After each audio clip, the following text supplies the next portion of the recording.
বিভিন্ন জায়গায় আগুন না লাগছে, আমরা নিভাবার চেষ্টা আছি, কিছু জায়গা আমরা নিভেই ফেলছি। কোন জায়গায় যে ধরছে এটা তো আর কোনো ইভেন্ট জায়গায় তো জায়গায় জায়গায় আগুন জ্বলতে আছে।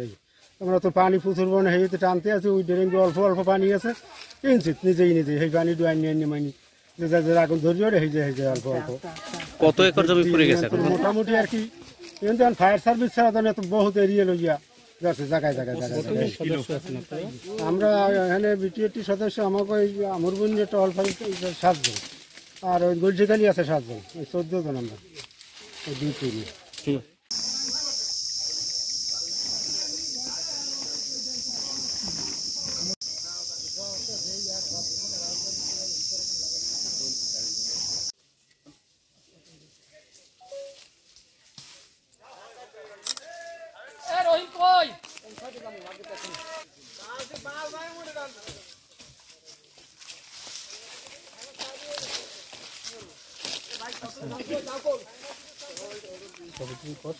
ভাই পিছন পিছন করছো? হ্যাঁ, হোয়াটসঅ্যাপ নাম্বার দিবি, নেটে দিয়ে, ঠিক আছে?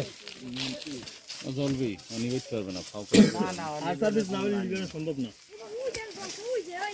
ফায়ার সার্ভিস না হবে যতই সাফ করে দিতে হয় আবার এদিকে যাবে 3-4 জায়গায় দিতে হবে 5 মিনিট ছাড়াই 4 জায়গায় দিতে হবে।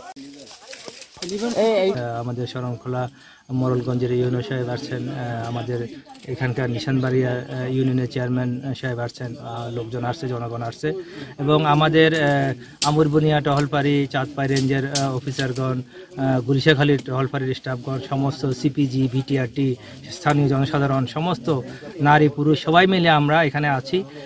আমরা চেষ্টা করছি, আগুন মোটামুটি নিয়ন্ত্রণে আছে, লোকজন আগুন নিবানোর চেষ্টা করেছে, কিছুটা নিয়ন্ত্রণে আছে, ফায়ার ব্রিগেড চলে আসছে।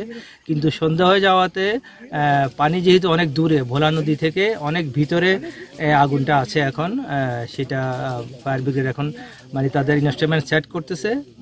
সন্ধ্যায় যদি পারে তারা ইয়া করবে, অথবা পরবর্তীতে আমরা আবার একটু বুঝতে পারছি না এখনও এটার সূত্রপাত কোথা থেকে হয়েছে।